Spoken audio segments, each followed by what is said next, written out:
Tapi sebelum menonton, jangan lupa klik tombol subscribe and loncengnya.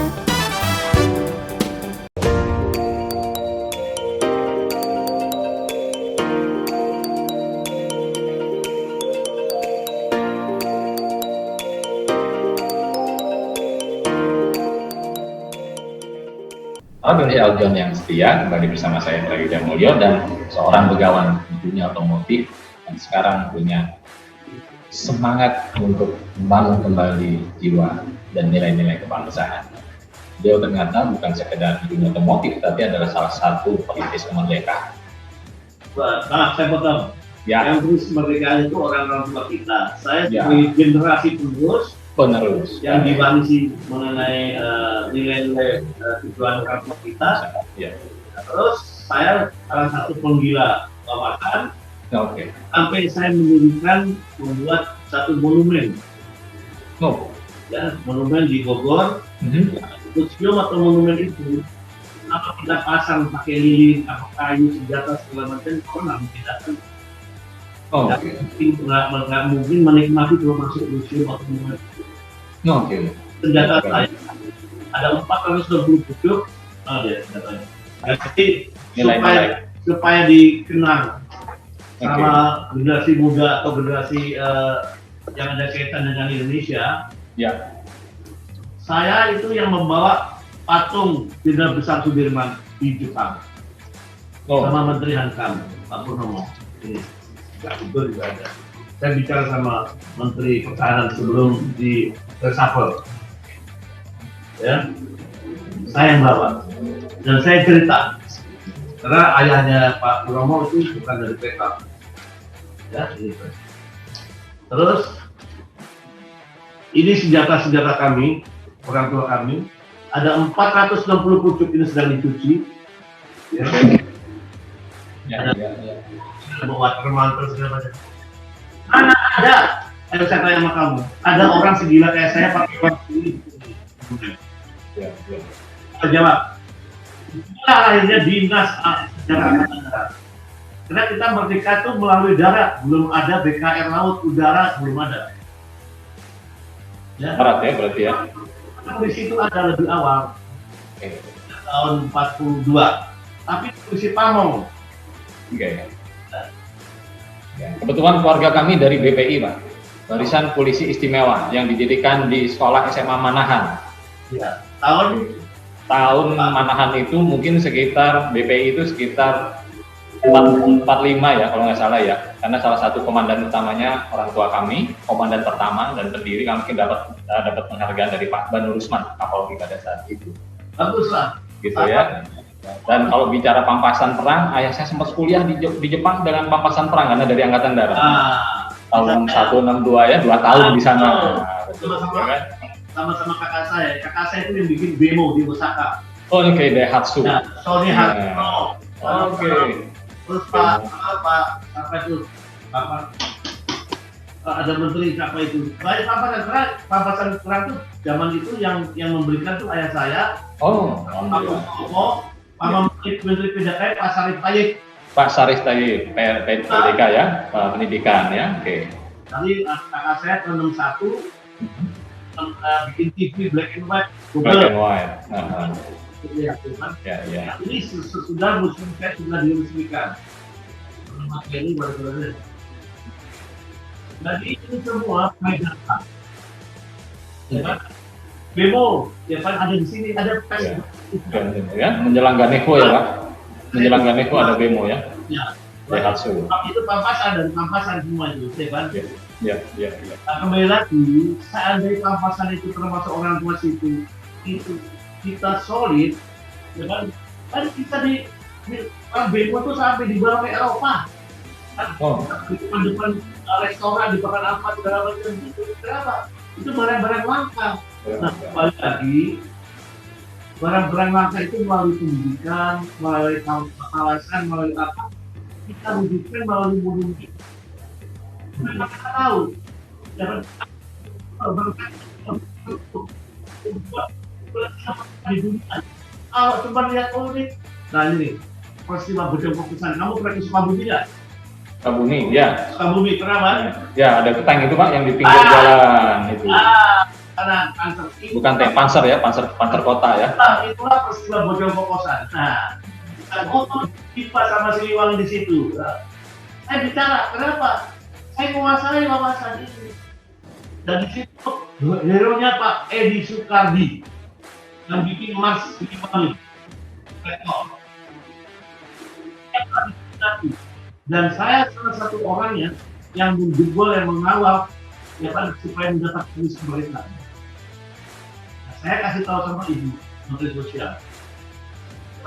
Karena apa?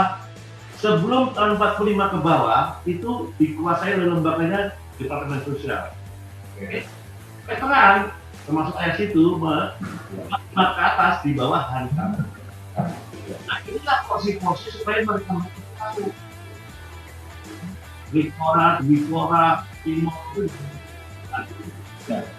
bawah kan 45 itu di bawah Indonesia. Ini lagi, saya tidak memberi tahu, tapi saya terima kasih sama Anda.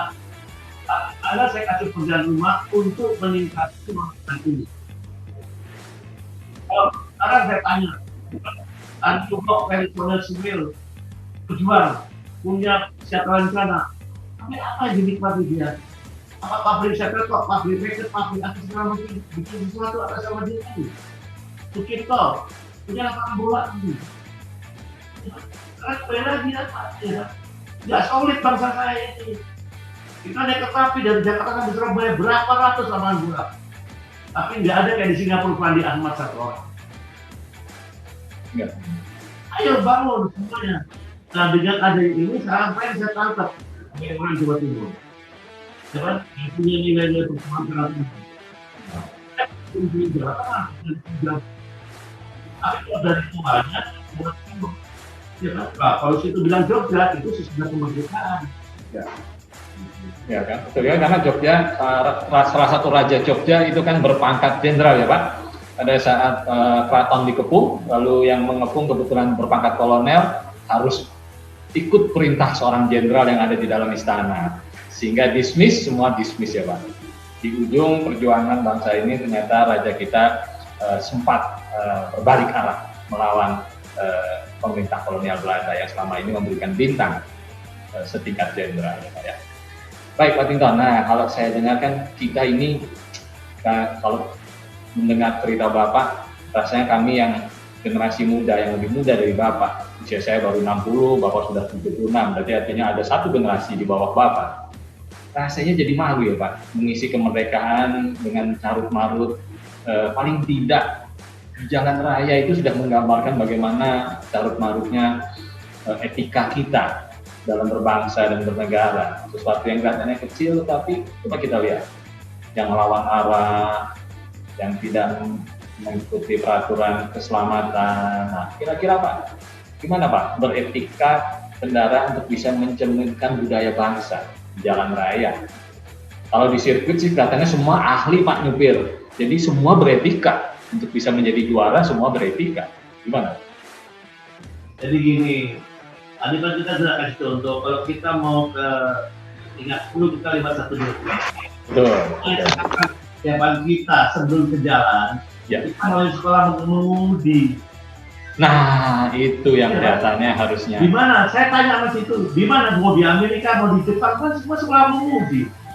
Iya kan, kayak di Singapura ada tulisan P apa L. Ya. Ya kan? Itu kan untuk praktek di jalan raya ya. Betul. Dan selalu dikawal. Dulu kan saya mau di jalan raya, dikawal sama polisi di mobil saya. Naik motor, dikawal polisi juga. Ya kan? Baru dikasih SIM. Sekarang kan enggak. Apa ada di bawah tangan, ya kan? Betul. Kawan-kawan, kayak anaknya siapa dianterin, bisa langsung foto pun bisa di kantor. Saya ketemu sama Pak Afwi, Tinton, gua ini berambil SIM di Jakarta nggak laku di internasional. Di Amerika gua suruh praktek lagi. Oh gitu ya Pak? Sekarang SIM Indonesia laku di mana-mana. Nah, saya minta sama Pak Kapolri, ya Pak, sudah tidak international license lagi nggak ada, ya harus juga diperketat di sini karena itu Pak cermin dari negara kita yang mengeluarkan SIM. Dilihat SIM-nya made in Indonesia, aduh mati. ya kan? Itu, Ya, kan, ya, ya. itu front row-nya. Nah, coba lihat kalau situ lagi. Nah, kemarin ada kecelakaan, bus double decker. Ya. Teman saya mati itu satu keluarga situ. Kepada siapa? TKI mati aku. Oh, Iya, kenapa? Bela di under table semuanya. ya, ya, ya. Ya, nah ini kembali lagi, sampai yang bilang punya kawan, punya itu, mari kita bikin satu asosiasi kesepakatan. Saya tuh dulu namanya Lembaga Keselamatan Lalu Lintas, sama siapa? Ada psikiaternya, Prof. Dr. Kuswomanto. Terus ada fungsi lalu lintasnya apa itu, ya kan? Ayo kita bikin itu supaya apa? Semua tuh lihat ada apa anak UI itu sama atau dokter, ya kan? Sarlito, apa? Oh, Sarito, Sarsanto. Ya, Iya. saya salah satu sama dia pendirinya. Nah kembali lagi Pak, ayolah kita nih kayak orang terjun payung beregu gandengan. Ini perlu enggak? Ya, mau saling-saling menyalip segala macam, udah aduh. Apakah sekarang kita akan dengan orang jaga enggak? Kan sudah korek-korek lagi kita ke depan. Itu sikap kita sudah selesai. Kalau buat apa sudah, ya udah kita jangan apa itu kita pukulin kejadian-kejadian jangan lah kita sudah pasti kita orang Indonesia ya kita telan semuanya itu. Jadi artinya Pak, artinya untuk bisa memiliki sebuah sertifikasi, sertifikat atau license, ada sebuah proses belajar ya, yang diakui, ya, proses belajar yang punya standar tertentu sebelum kita bisa menggunakan sertifikat itu. Maka itu kita harus berlembaga Pak, yang diakui sama pemerintah, polisi ngakui kita. Sekolah menguji sekarang sekolah menguji yang di Jakarta, rata-rata semua itu pensiunan fungsi lalu lintas. Yang itu yang bisa taruh siswa pensiunan itu, ayo beda ya. Tapi rezekinya dia semuanya, mempercepat mau apa segala macam itu. Oke, itu porsinya dia, silakan ya Mas. Tapi sambil mengerucut, nah itu mesti dibahas ini. Oke. Ya, artinya bisa Pak ya, mungkin ke depan safety driving course yang Bapak pimpin, yang Bapak miliki saat ini menjadi apa ya, awal dari bagaimana caranya kita memiliki apa, pengendara yang berkualitas. Pak, dulu polisi lalu lintas namanya ada mabak dua, Buati, Pak Marsono, teman-teman saya semua kemudian itu sudah itu semuanya. Nah itu semuanya itu melahirkan konsep yang bagus. Okay. Ada satu-satunya orang yang itu helm di Indonesia. Oh, iya. Logan ya. Habis itu saya di Jakarta.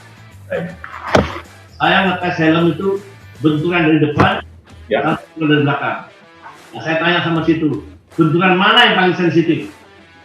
Benturan belakang, Pak. Pak? Benturan belakang. Belakang, oke. Ya. Maka itu desainnya helm gimana? Belakangnya begini. Benturan belakang benar.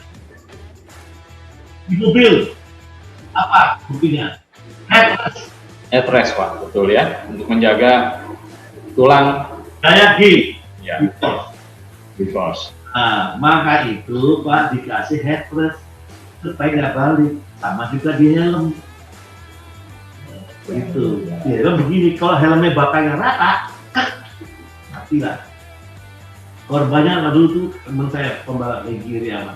Egy Iriawan ya, betul Pak. Selamat tuh. Tipo nabrak. Dia pakai go-kart ya Pak pada saat kejadiannya Pak ya? Balap go-kart. Betul. Kart ya? Di situ juga saya sama Yanar Maju.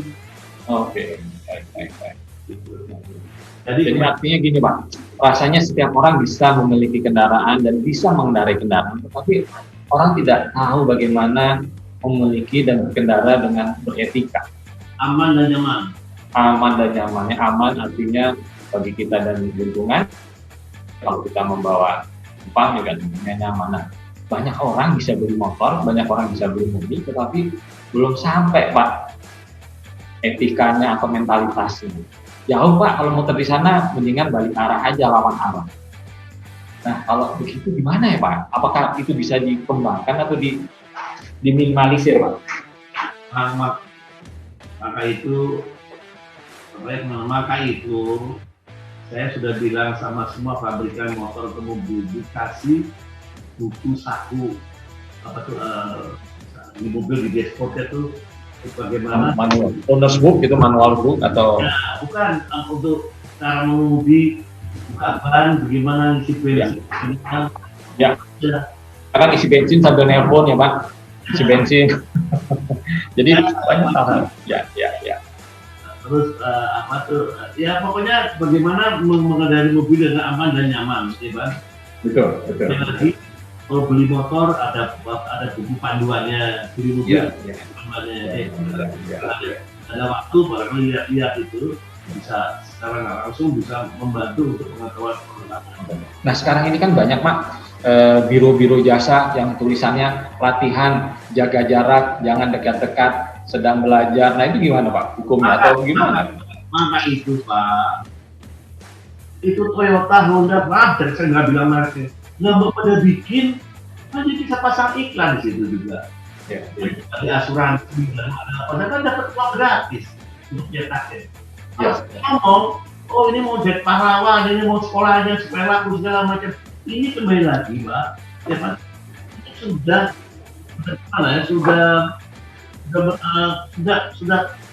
menjamur, sudah bangsa kita tuh identik sama yang mesti pimpinan, yang nyuruh mesti ini, baru dia mau tahu. Oke. Tapi kalau seorang begawan Pak mengusulkan ini kepada industri, katakanlah Gaikindo, katakanlah harusnya bisa ya Pak. Saya itu orang pertama segala macam. Saya sama Prof. Kusumanto sama si Pak Salito itu orang pertama bikin seminar, bikin segala macam. Tapi kembali lagi, setiap kita jual kemana? Oke. Kayak orang jualan dapat tiket balapan saya, kenapa balapan saya nggak laku? Setiap kita jualan, jangan jualan saya, ini gue kasih duit kemana. Tapi orang itu belum menyadari dia tuh bagian dari PR bangsa ini. Kalau dia tuh menyadari bahwa dia itu sangat bangsa gue, baru negara kita masuk. Nah kalau kita lihat Pak, apakah bukan karena law enforcement Pak? Karena begitu kita ke Singapura kita tertib, kita ke Eropa kita tertib Pak. Begitu di rumah sendiri, waduh, minta ampun. Sekarang kan sudah mulai semua baju pakai merah putih. Itu aja disadarkan. Apa itu merah? Di mana-mana kan bisa merah putih, baju merah putih, baju merah putih. Merah putih apa?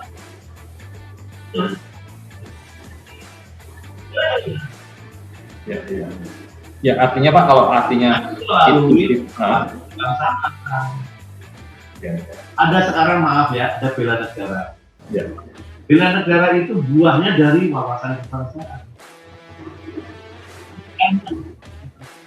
Senjata, ya kan dapat bela negara.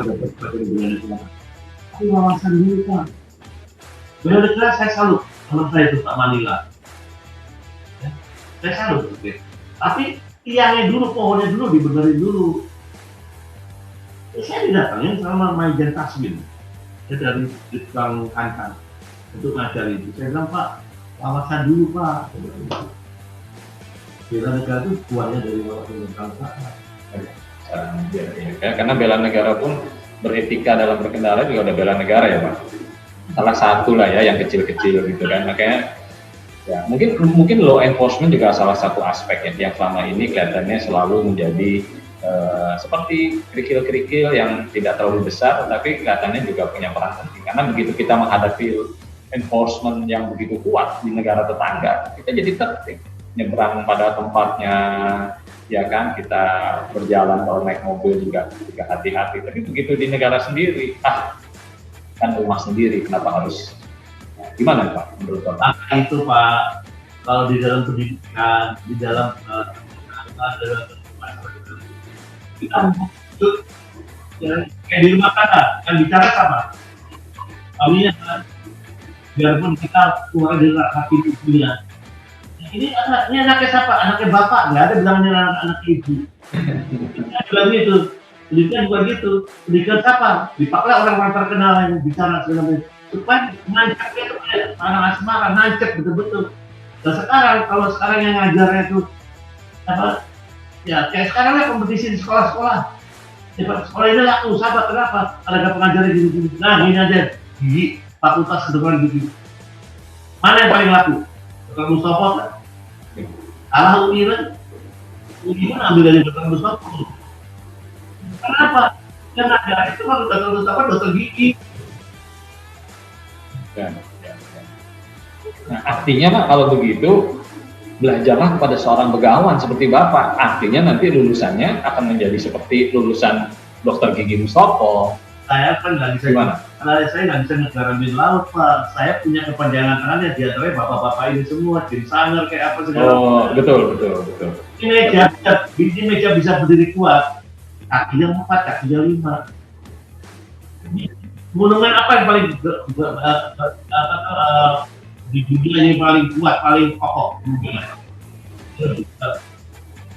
Piramid Ya Pak. Walaupun menara Pisa Pisa saling mendukung. ya. Kalau kita lihat menara Pisa yang miring Coba ketika kalau ambruk, kepala pada hilang, perambanan kepala pada hilang. ya. Tapi kalau saya sih mengatakan bahwa menara yang paling kuat menara Pisa, miring pun tidak ambruk, Pak. Nah itu kan satu fenomena juga ya. Betul, ya kan? Ya. Baik Pak. Nah kembali ke dunia otomotif nih. Waktu kita sudah tinggal menunggu detik-detik terakhir, menit-menit terakhir. Pak, kira-kira pesan apa sih untuk generasi muda agar bisa beretika berkendara di jalan raya? Gitu, Pak? Semua merek itu bagus. Dengerin ya. Mau Toyota, mau Honda, apa aja merek apa aja di Korea, mau Taiwan, tergantung bagaimana perkembangannya. Belanda, mau nggak perawan, maaf ya, itu bagus semua ini. Tergantung kita, ya Pak, musyawarah mufakat. Oke. Ya. Jadi artinya kualitas berkendara tidak tergantung pada merek mobil, tapi lebih kepada bergantung pada kualitas pendidikan mungkin ya Pak. Pagi-pagi mau di start ya, tuli mau berangkat, itu melalui pendidikan sama semuanya, ya kan? Jalan. Jadi artinya tidak ada pesan khusus ya Pak. Artinya bagaimana caranya kita beretika kendara. Sebetulnya kita semua sudah tahu, tinggal kita tidak mau saja melakukan itu dengan konsisten, dengan tertib demi berkendara dengan aman dan nyaman ya Pak. Oke. Nah, kira-kira mudah-mudahan ke depan safety driving course yang ada di bawah pimpinan Bapak bisa lebih berkiprah. Karena juga di samping ada safety driving course kan juga ada komunitas nih Pak, ada beberapa komunitas yang cukup dikenal dekat dengan Bapak. Gimana kira peranannya dalam berkendara dengan beretika? Jadi gini, tadi saya udah bilang Mas, ini semua kita jualan tuh laku dan bagus kalau kita menuju melalui nama besar. Kalau Presiden bilang, kalau Mbak bilang, atau Menteri bilang, atau Pak bilang, saya bilang, pasti transaksi, laku. Sendiri. Kalau sendiri kadang hancur. Kenapa? Di atas langit ada langit, gue lebih bagus lagi habis. Oh, gitu ya Pak ya. Tapi artinya saya melihat dari semangat Huntington tidak ada putusnya, baik semangat kebangsaan, semangat mendidik generasi berikutnya, dan juga semangat dalam dunia otomotif, baik sport maupun pengembangan prinsip-prinsip berkendara dengan baik. Pak Rocky Sael John, rasanya waktu juga nih yang memisahkan kita dengan seorang begawan di dunia kebangsaan dan dunia otomotif. Jadi rupanya dunia kebangsaan dulu baru berkiprah di dunia otomotif katanya ya Pak Tinton ya. Dan itu yang mungkin para pemirsa belum tahu, dan hari ini kita jadi tahu siapa sebetulnya begawan kebangsaan dan sekaligus begawan otomotif. Baiklah, Pak Tinton, kami mengaturkan banyak terima kasih waktu Bapak yang berharga untuk bergabung bersama Eldon dalam Community Update. Sampai jumpa di lain waktu dan tetap semangat. Lihat itu monumen museum saya di Bogor. Siapa? Hampir sana. Terima kasih. Terima kasih Pak Tinton. Sampai jumpa di lain kesempatan. Merdeka!